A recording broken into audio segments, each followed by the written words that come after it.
The 2021 Major League Baseball season had one of the weirdest scandals in the history of the sport, and it was because of pitchers cheating over the past 50 years. Pitchers blamed the league office for injuries, dropped their pants in the middle of the diamond, screamed at opposing managers, and even found new ways to get suspended, all while having the lowest opponent batting average since 1968. And it's all because of this stuff right here, which Trevor Bauer said gives a bigger advantage than steroids. Now, before that other stuff, I need to address what this spider tack stuff actually is, and it's a sticky substance that people use to lift up extremely heavy rocks in other sports. Have you ever used spider tack while pitching? I don't. I don't know. I don't know if. I don't quite know how to answer that, to be honest. Now, the reason why this stuff is bad is because it's against the rules of MLB, mainly because it gives the pitcher an unfair advantage over the hitter, resulting in less offense, and that's never what baseball actually wants. The reason why this stuff is so effective is because of a term called spin rate. For those of you that are unaware of what spin rate is, it's just how many times a baseball spins in the span of a minute, and the general rule of thumb is, the higher this is, the harder it is to hit a baseball. In May of 2021, before MLB decided it was time to step in, league-wide spin rate was at an all-time high due to sticky stuff. Doctoring the baseball is a practice that is actually one of the oldest ways of cheating in the book. The spitball was banned in MLB over 100 years ago. Not only did pitchers literally spit on the baseball to make balls move in funny ways, but they would also scuff up a baseball with whatever they could. Joe Niekro, a former pitcher for the Minnesota Twins, even brought a nail file onto the mound to scuff the balls to get that extra movement. However, this sticky substance was fairly new,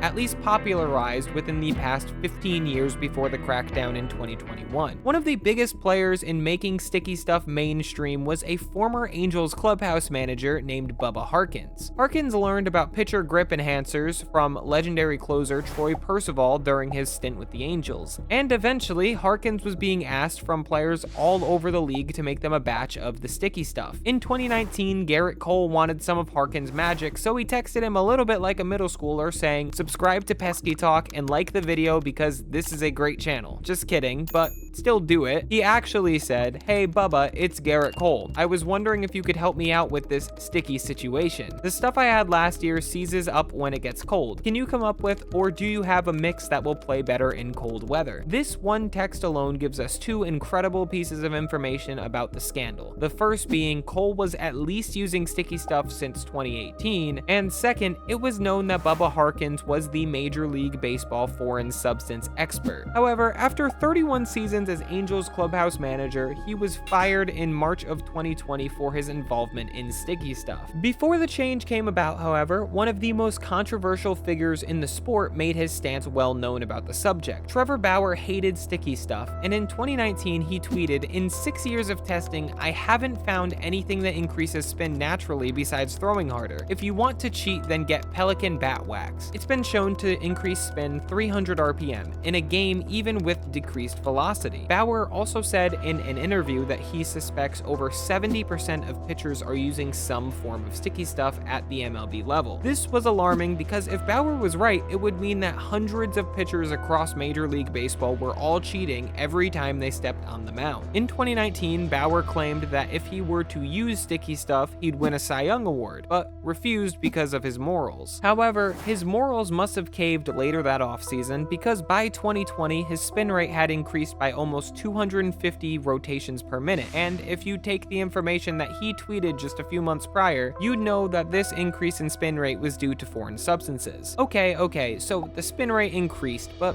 how did that affect Trevor Bauer's performance in terms of runs allowed? Oh, he won that Cy Young he said he'd win the offseason before, with a 1.73 ERA compared to a 4.48 the season before. Okay, maybe this stuff is pretty effective. With Bauer officially breaking down the walls of MLB's rulebook and literally forcing their hand after his 2020 dominance, it's finally time to talk about 2021, where everything changed for sticky substances. Major League Baseball decided to go about this entire thing in the single worst way possible, by pretending like they cared in spring training and then jump scaring everyone involved by seriously enforcing the issue starting in the middle middle of the season. Truly, this was the worst way they could have done this. They had made a light memo at the end of March saying how they were going to track spin rate on baseballs from StatCast and whatever, none of it mattered, but in June, they immediately went full force on keeping foreign substances out. A few days after the ban, a couple of pitchers got injured, including Rays pitcher Tyler Glasnow in his first start after the crackdown. He blamed his injury on having to grip the ball harder to get the control that he lost while not being allowed to use his sticky stuff.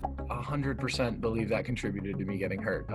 No doubt. And before that start, I remember when all this stuff came out, I was talking to people and talking to doctors, and they were like, the thing that maybe MLB doesn't realize or that players don't realize is like, what is the prevention of, like, maybe it'll add to injuries. And in my mind, I was like, that sounds dumb. That sounds like an excuse a player would use to make sure he can use sticky stuff. But I threw to the Nationals. I woke up the next day and it was like, I am sore in places that I didn't even know I had muscles in. Glasnow brought up a few important points with this quote, with the main one being the injury concern from doctors, and if it actually contributed at all to his injury. The unfortunate part, however, is that injuries are complicated, and also pretty random for the most part. There are many factors that can lead to an uptick in injuries for major leaguers, whether it be throwing harder, different pitches, or even amount thrown. These can all factor into an increase in injuries. Along with that, in 2023, there was also the issue of another new change in the pitch clock. Since the crackdown of sticky stuff, overall there has been a decrease in pitching injuries compared to the 2020 season and earlier. Take the beginning of the 2021 season, for example, there were 7 Tommy John surgeries in just the first 2 months of that season alone. In 2023, there were 7 total. These charts also show there haven't been much of a jump in injuries for pitchers the month after the sticky stuff ban. And even with foreign substances, the injury rate was already at an all-time high. I think it's fairly safe to say that maybe Glasnow's injury, which did lead to Tommy John, may have been from losing grip. However, he's more of an outlier than a trend. Injuries weren't the only thing that bothered pitchers at all. The way of checking for substances made the pitchers even more upset. At the very beginning, pitchers were having their fingers checked almost every other inning to make sure that there was no substance on their fingers. And when this first started happening, pitchers hated it. This led to a good amount of extremely silly interactions where pitchers just turned into a child for a few seconds. No one exemplified this more than Sergio Romo, who literally untied his belt and pulled down his pants because he was so bothered with a substance check. Max Scherzer probably hated the checks more than any other pitcher, and this was because of an opposing team's manager for the most part. On June 22nd, less than 20 days after the substances were banned, baseball was blessed with probably the greatest outburst in the history of checks. Scherzer was checked once early in the game, which was standard for the time. Then, Phillies manager Joe Girardi requested another check after a strikeout on Alec Bohm. Scherzer complied, but was obviously extremely bothered by the check. But that was just the beginning of the issues. The next inning, Scherzer had a clean inning, and while walking off the mound to his dugout, he stared daggers at Girardi. Girardi obviously got extremely offended that Scherzer was bothered by the checks and ran out of the dugout to attempt to confront the player. Scherzer just walked into the dugout and took off his hat and glove to ask the umpire if he should be checked for a 4th time. There were a few other moments that were just ridiculously awkward involving these checks, like a year later when James Karinchak had his hair checked for substances. In the umpire's defense, he was going to his hair before almost every single pitch, but the amount of time it took for him to check was absolutely insane, and he never even got ejected, meaning the umpire found nothing other than sweat in his hair. Another extremely weird situation happened a month later when Joe Musgrove had shiny ears, so the Mets decided to ask the umpire to check his ear to see if it was due to sticky stuff. The umpire then had to go over and massage Musgrove's ear, and it was found that he did not have substances on his ear. Maybe the most insane check happened in May of that season, where Madison Bumgarner was stared down aggressively while the umpires rubbed his fingers for way too long. This led to Bumgarner getting pissed off and eventually ejected. It's safe to say that pitchers hated these checks, but so far I've basically only mentioned the moments that are more funny rather than actually problematic for the sport. But how have these rules actually been followed? Pretty well, actually, at least at first. There have been a handful of players who have been suspended due to umpire checks finding sticky stuff on the pitcher's fingers. The first of which was Mariners pitcher Hector Santiago. Since then, Robert Suarez of the Padres was also suspended. One of the players who originally hated the substance checks, who was also talked about heavily earlier in this video, also got suspended for sticky substances, and that was Max Scherzer. Scherzer was very upset and claimed that the stickiness was caused due to sweat and rosin, which according to the rules is actually legal. Well, unless the umpires declare that the hand is too sticky, which I don't really know how you can